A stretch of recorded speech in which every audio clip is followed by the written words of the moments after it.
Oh, so that's what Euron meant. Holy shit. Intro. Don't change the channel. Don't touch that dial. We got it all on UHF. Take off your sneakers.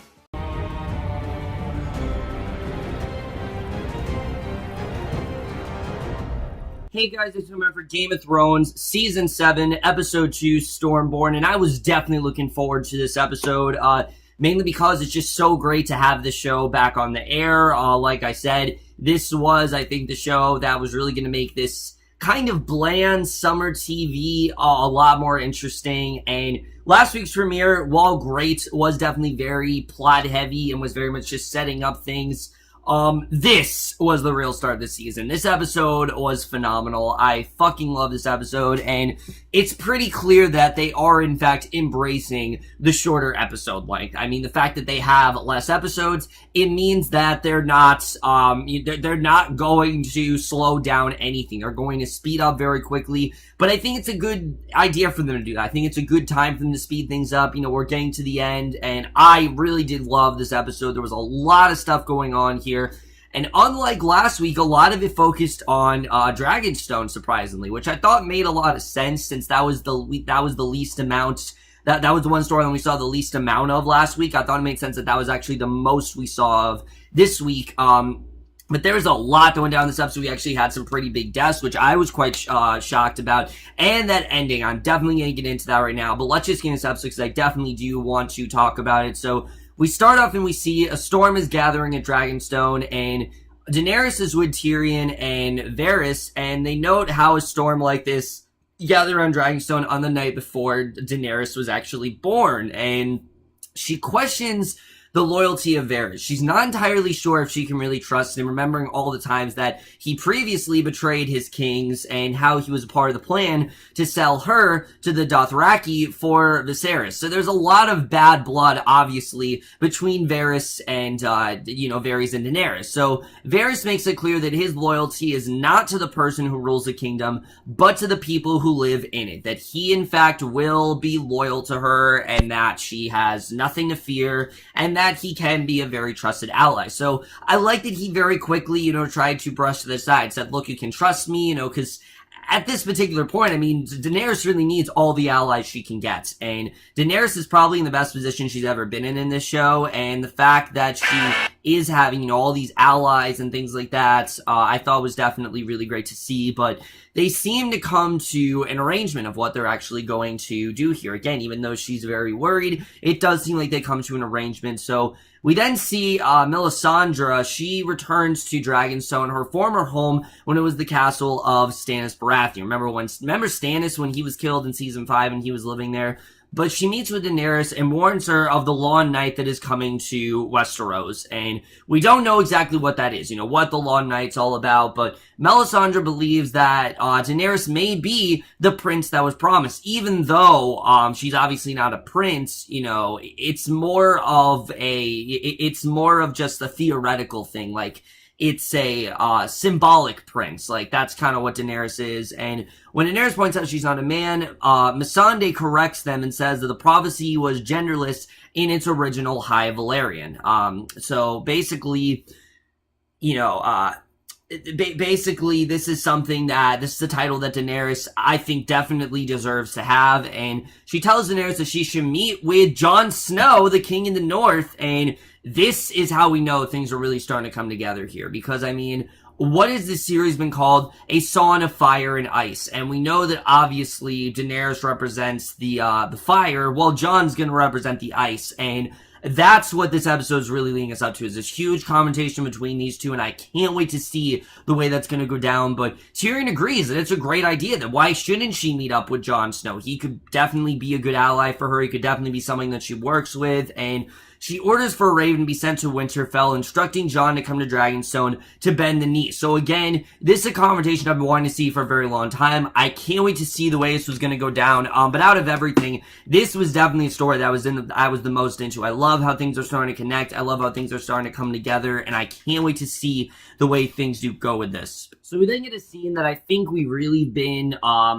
waiting to see for a long time coming. We see Missandei finally lets Grey Worm know that she's very distraught at the idea of him going to war. She just doesn't really think it's a good idea. You know, she's unsure if she's really ever going to see him again. She knows what the risk of this war really is, and she knows how outnumbered they truly may be. So she's very worried that this war might not actually work for them at all. And, they actually do confess their feelings for each other, and they do in fact have sex, and it was a really nice scene. I like that Grey Worm was very hesitant, and Missandei was like, no, she's just gonna go for it, because again, you know, she's not gonna stop him from going to war. He's still going to war. That's not something that she's stopping, but she's not gonna let him go before she confesses, you know, that she likes him. Obviously, that was something that he needed to know. I love that we finally did get that between Missandei and Grey Worm, and, the actress name, I can't think of her name right, but she was in the Fast and Furious movie. She acted the hell out of that scene. I really love that scene between those two, and,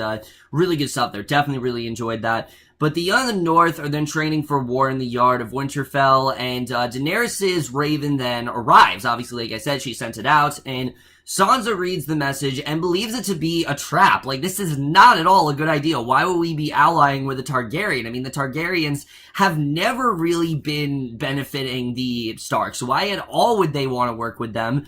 But Tyrion included the phrase, dwarfs are bastards in the eyes of their fathers. And in the message, recalling this phrase from previous meeting with Tyrion, she does note that Tyrion isn't like the other Lannisters. And I like that she said that, because we know that Sansa and Tyrion had a very rough time. I mean, they were married, and obviously, you know, Tyrion had feelings for another. Sansa couldn't really handle it. It was kind of an arranged marriage, and in the end, it just didn't really work out between them. But I do like that Sansa does see the good in Tyrion, because, I mean, he's not a bad person at all. Yes, he does have this rage in him, but he's really not a Lannister anymore. I mean, it's been, what, 3 seasons now where he's been completely away from the Lannisters? So, yeah, I mean, he's really not part of that group anymore, and she still believes it to be too risky, even though he isn't like the other Lannisters. She just doesn't think it's a good idea at all, and Davos agrees, though he does note the dragons that breathe fire would be useful in battling the White Walkers, that they could very much use these dragons to their advantage, because again, it's about fire and ice. Fire is the thing that can take down the White Walkers, and they could use the dragons to their advantage. So I like that Sansa is very adamant on not letting this go down. Like, there's no way that she's gonna let this happen. It's not happening at all, and you know, you can tell that she just doesn't really trust them right now. So, at King's Landing, Cersei has summoned the remaining Lords of Westeros to the Iron Throne Room, including those loyal to the Tyrells, and she warned that the Targaryens have returned and that Daenerys has brought Dothraki and Unsullied with them, and obviously, you know, you can tell that she's obviously a little bit worried about that, and because obviously the Targaryens are a threat to them. We know how powerful they really are and what they could possibly do to the Lannisters. And again, I don't think the Lannisters are lasting another season. I think this could very well be their last season. And basically, she tells them if they don't show fealty to the crown, then the Dothraki and the Unsullied will pillage their lands and rape their families. She knows very well that they cannot trust either of those groups, and they need to do what they can to be careful, you know, proceed with caution. And the lords reluctantly agree to follow Cersei, though Randall Tarley wonders how the crown expects to defend against these 3 dragons. I mean, think about it. It's one person, and yes, Cersei's done some crazy shit, and I can't believe she's actually done it, but is she really that powerful enough to take down 3 dragons? I think it's just asking a bit too much if she really thinks she's able to do that, but it's clear that Cersei is very confident in something like that happening. Like, she is 100% sure that, oh yeah, absolutely, she will be able to take down these dragons. And I mean, obviously she's a little bit worried, but I don't know if, you know, again, I think Cersei's just really overstepping. I think she really is overstepping. I think she thinks she's way too powerful at this point, and you know, she's very power hungry in that regard. So as the lords depart, Jaime notices Randall Tarley's ear, and he offers him the title of Warrant for the South in order for him acting as a general for the Lannisters in the coming war and to kill Lady Oleena. Yeah, he wants him to kill Lady Oleena, and basically, you know, Jaime clearly knows that Oleena is responsible for Joffrey's death. We've known this for a while. You know, we know that Oleena basically is the reason why Joffrey was poisoned, and that's kind of what caused all this misery, but Randall's reluctant to turn on House Tyrell, but he is eventually convinced. And I think it's simply because Jaime gave him this deal that, look, if you do this, then we will make you warden of this for the South, and Jaime kind of was able to negotiate with him, so, you know, it was kind of an offer that I don't think Randall could have really refused, so I can totally understand why he did accept that deal, but I don't really know if this is going to work. I mean, we know how powerful Oleena really is. I mean, she may be a very old woman, but she's definitely not dumb, she's definitely not stupid, she's certainly not weak. She very well knows when something's gonna happen, so I really don't know if Jaime's gonna be able to get away with this, so we'll just really have to see the way this plays out, because I think this is definitely gonna be very interesting.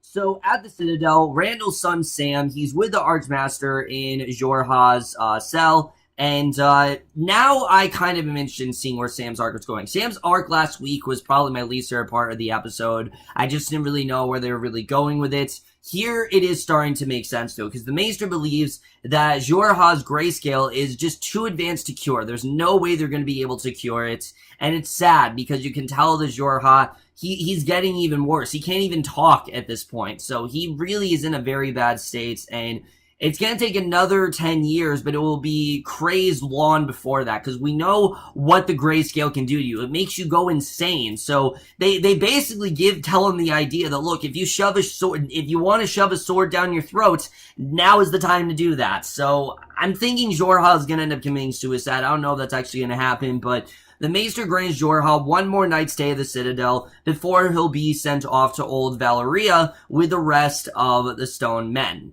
So, obviously, they don't have much faith in Jorah. Sam doesn't really either. But he tries to convince the Maester to perform a banned procedure to cure his grayscale, because he just doesn't want Jorah to die that way. You know, he wants to at least have this hope. The one that helped Shireen as a baby. Obviously, Shireen didn't go insane. She had the grayscale, but she wasn't crazy, and she was able to overcome it. Sure, she was ridiculed pretty much her entire life for it, even when she was burnt at the stake. You know, that's the reason why she was hunted down, but the Maester dismissed the idea, and Sam is notably surprised to learn that Jorah is actually Lord Mormont's son. He's very surprised about that. You know, he really had no idea, and that's something that is normal with Sam's character. Sam's character is always kind of left out of things. He's always kind of being pushed to the side, and that's really the thing with Sam throughout this entire show. I mean, Jon in general has really pushed him to the side, and he really hasn't given him, serviced him in the way that I think Sam should be serviced. So it's clear that Sam is starting to put things together. I'm interested in seeing where this is really going to go, if he actually is going to possibly find a cure for Jorah, because I don't see Sam backing down from this, but we'll have to see. But Qyburn and Cersei then visit the dragon schools beneath the Red Keep, and Cersei remembers how Robert actually kept them as trophies, and she even believes that he brought whores there from time to time, and Qyburn recalls how history says that Aegon the Conqueror rode Valerian the Dread across Westeros. However, he notes that while Valerian was powerful, he was just not invincible. That's just not, Valerian, yes, he was obviously very powerful, but it doesn't mean that he was completely undefeatable. And I think he's saying this because Cersei right now thinks she is in fact undefeatable. She thinks that she can't be taken down, that no matter what happens to Cersei, that she's just going to end up victorious. And that's just not the case, in this regard. I mean, sure, Cersei can think that, but I don't think that's true at all. I don't think that Cersei in any way is undefeatable. I don't think Cersei at all should get too comfortable here. I think she is, in fact, a lot more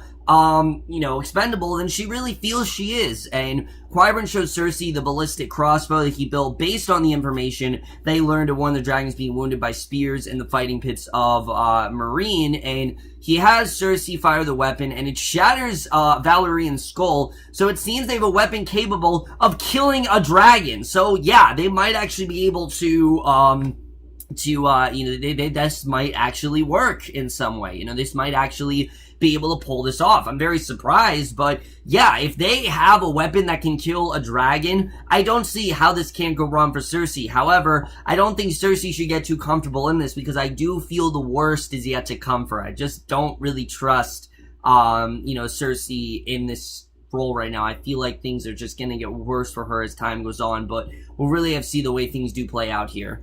So Daenerys and her advisors and allies, they're all gathered in the war room. Basically, this is it. These are all the people that's going to be helping her. Tyrion's there, Varys, Lady Oleena, Arya Sand, Yara, and Theon. They're all there, and the group is debating strategy. What should they really do here? Yara, Oleena, and Arya, they favor a swift and total strike on King's Landing. They just feel like immediately they should just attack on them. Why not? I mean, King's Landing is a very vulnerable position right now. All there really is Cersei and Jaime. That's it. And Varys and Tyrion believe, though, that Daenerys must first win the hearts and minds of some of the lords of Westeros, and Dany does agree. And I would agree with that, too. I think they just need a stronger army. Sure, they have a lot of people on their side, but to do something like take down King's Landing, you need a much stronger army to do that, and you need someone that's a lot more experienced. So if she wins over the people of Westeros, then I think they'll be able to attack King's Landing. And she wants the Greyjoys to take their fleet to Dorne and the Tyrells to begin a march from the Reach so that a Westeroy army will attack Casterly Rock rather than the Unsullied and Dothraki first, because that, of course, could send the wrong message to the Lords of Westeros. As we know, they don't at all trust the Unsullied and the Dothraki, and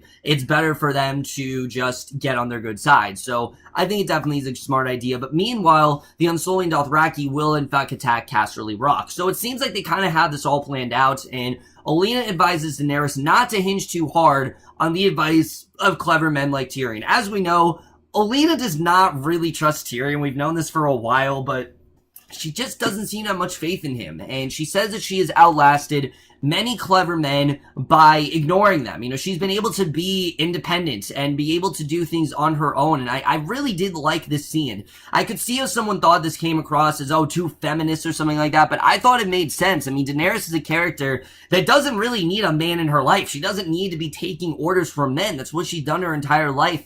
I like that Oleena is telling her, look, do what you feel is right. Do what you feel is the right thing to do. No one should have to take orders from you. You should, in turn, take orders from, they should take orders from you. You shouldn't have to take orders from anyone. I thought this was a really powerful scene the way, and I really did like what Oleena said to Daenerys here. But basically, she tells her that, that she needs to keep her own counsel, and she tells her to be a dragon and not a sheep. Be a dragon in that independent way, in that fire way, and I really do love that scene there. But so Jorah's then writing a letter to Daenerys, and Sam enters the room, and he tells Jorah that he actually knew his father and that he's trained to serve the Night's Watch. He knows who his father actually is, and Sam has decided he's going to perform the forbidden procedure even without permission, and he knows the risks of what this could possibly do. I mean, the fact that the maester who performed it literally contracted Grayscale himself. He doesn't really care at this point, and he warns Jorah it's going to hurt a lot. He's going to try to perform it, and Jorah needs to remain quiet, or they'll be caught, and it will be the end for both of them. So he begins a procedure removing the entire upper layer of infected skin, which stretches across most of Jorah's torso, and I guess we'll see the way the rest of it plays out next week. I don't know if this is really going to work out for Sam. I like his determination. I like how he's not taking orders from everyone. I like how he's not just letting the maester stop him. But I don't know if this is really going to go well. We'll have to see. But we then see Arya. She's enjoying some of Hot Pie's delicacies and gaining information about where Brienne is. And Hot Pie wonders where Arya is headed. Where's she really going? She tells him that she's going to King's Landing because Cersei is queen. And Hot Pie wonders why Arya isn't headed to Winterfell. That should be her priority right now. And when Arya notes that the Boltons have Winterfell, Hot Pie tells her that Jon came down with an army and killed the Boltons, and he's the king of the North now, which she had no idea about. And I loved the way this was done. Because think about it, Arya's been so out of the loop right now. I mean, she's been training for like 2 seasons. Now she's finally out. She now knows that Ramsay's no longer part of Winterfell, so she decides to leave immediately. She mounts her horse, considers which direction to go for a moment, and she makes a decision, because there's a lot of places she could be going. She could be going to kill Cersei, she could be going to Winterfell, or she could just stay with Hot Pie. There's a lot of places she could go, but she makes a decision, heads off, and I'm thinking, I could be wrong, but I think she's going to meet up with Jon. I think we're going to get that Stark reunion, and I think it's going to be a complete one. I think definitely that's where we're headed here. Sure, we've got a mini Stark reunion, but I think Arya is going to find Sansa and Jon, and I can't wait to see the way that goes down, because that's going to be incredible. But back at Winterfell, Jon actually receives a raven from Sam, and the message informs Jon the Dragonstone is rich with dragon glass that can be mined and weaponized for use against the White Walkers. Remember, he sent him that message last week. Well, basically, he's using this that these dragons could actually help them out. So Jon feels that he now has no choice but to go to Dragonstone and meet with Daenerys. I mean, why not? This is definitely something that they could access in their fight against the Night's King. They haven't really used this before. Why not do that? And he meets with the other Northern Lords to inform them of his decision, and none are really pleased with it. They think it's all a risky idea. They all remember the madness of King Aegon and how Robb Stark was really killed riding south. You know, they have no idea why he wants to ally with these people, you know, out of everyone. But Jon reassures, and he leaves Sansa in charge in his absence, and he visits his father's statue. And I thought that was a really nice moment that he's okay with leaving Sansa in charge, because honestly, she doesn't really need him. I mean, Sansa seems like she can really just, you know, do things on her own, and that she really could end up staying here for a while. So Jon visits his father's statue in the crypt beneath Winterfell, and Littlefinger finds him there, and things quickly become very tense between Jon and Littlefinger. He really doesn't trust Littlefinger, which is understandable. Again, Littlefinger didn't do anything for Sansa until much, much later. So he really is not on the good terms with Jon at all, and they go back and forth until Littlefinger tells Jon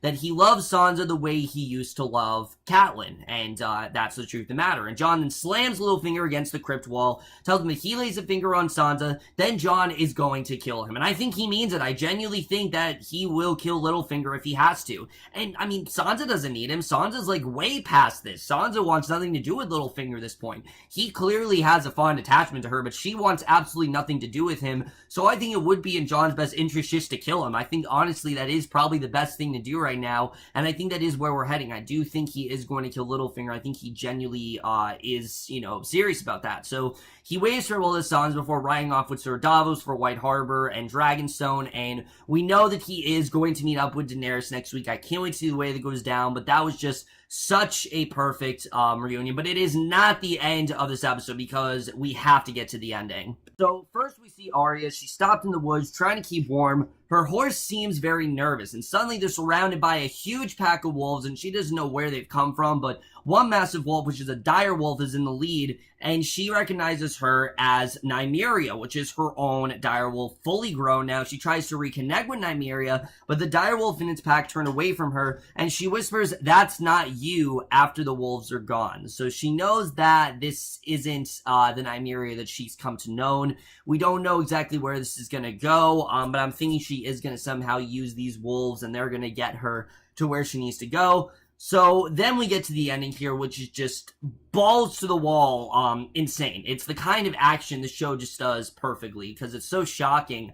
We get the scene of Arya and Yara. They're flirting back and forth. They're about to do a bit more when the ship is attacked suddenly by Euron's ship. And the second that happened, like, oh, that makes so much sense, because we know, obviously, that he had a gift that Cersei really wanted, and I wasn't entirely sure what it was going to be. Now it makes sense. She wants them to kill the people that are after them. She wants them to kill the Sandstarks, because the Sandstarks have killed so many of, you know, their allies. And the ship then rams Yara and Theon's and Euron's Ironborn board, and a fight then breaks out between the two Ironborn factions. The Sand Snakes then join the fray, and tie in to keep Arya safe. Euron kills both Oberyn and Nymeria, while his men take Arya and Tyrion captive. I'm pretty sure they're both gonna die.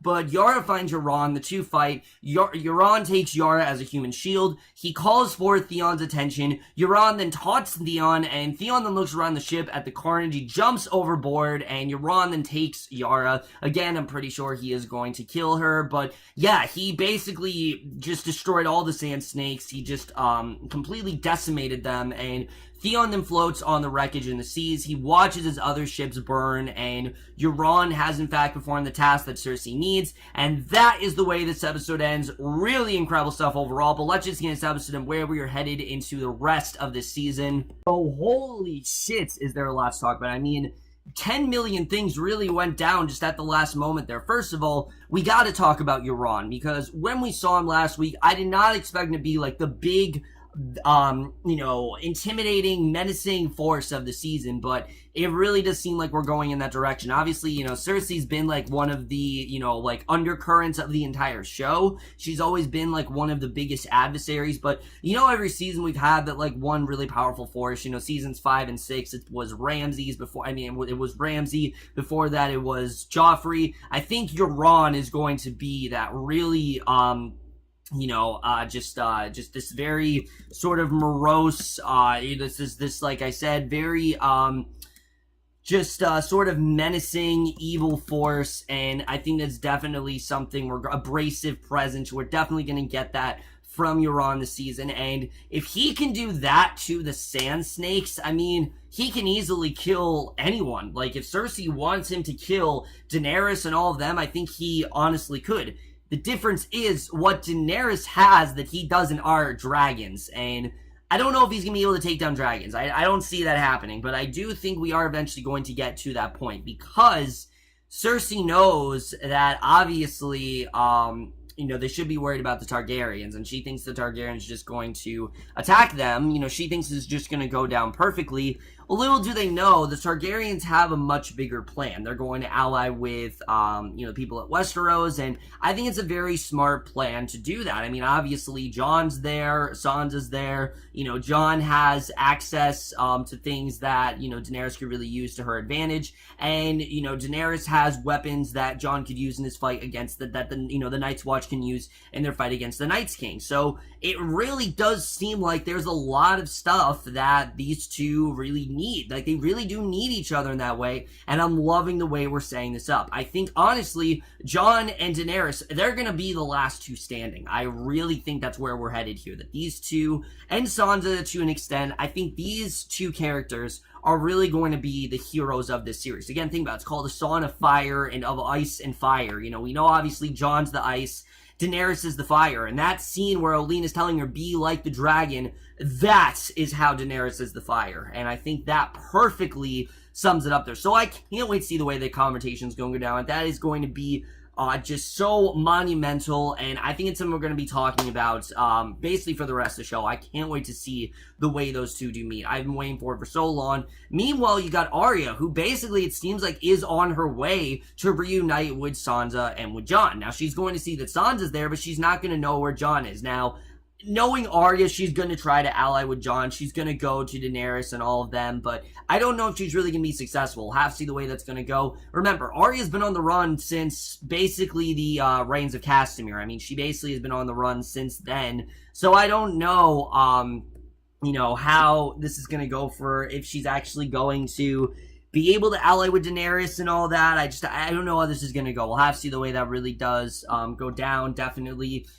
Again, I'm more skeptical about Cersei right now. I understand that obviously she feels like she can just take them down, and that they can use, this vulnerability kind of like to their advantage, and obviously Jaime can appease, certain characters, but there's only so much that they can really do, and I get it that she thinks they have this weapon capable of killing a dragon, but obviously, there's no guarantee that that's actually going to work. There's no guarantee that it's going to be completely effective. It could backfire horribly for them. So I don't really know if this is going to work as well as Cersei really thinks it is. And again, I think she's just a little too confident right now. If I was Cersei, I really would pick my battles very carefully. I think definitely it's something that Cersei needs to do. But knowing Cersei, she doesn't really do that a lot. And I don't think she's going to really change here. But the only thing we're going to talk about is Sam. Sam obviously is so set on helping out Jorah. He feels like it's like his last thing to do. And I get that also he wants to help out Jon.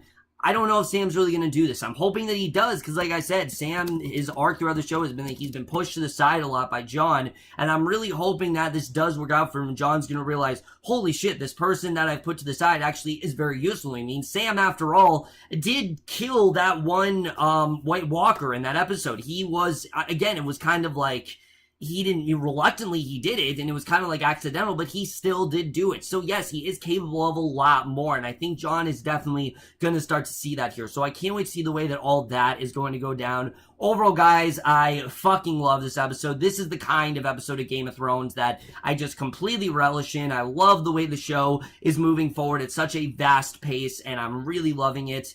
overall, guys, this was, again, a really phenomenal episode. I'm going to give Game of Thrones Season 7, Episode 2, Stormborn an A. Before you guys do this episode of Game of Thrones, and those guys thought this episode overall, loved your thoughts in it. Really did love this episode overall, loving this season as a whole. But that's my review. Hope you enjoyed. We'll see you guys in my next one, which will be for, I think, Twin Peaks. Yeah, I'm pretty sure it will be, and I will see you guys for that. Okay, bye.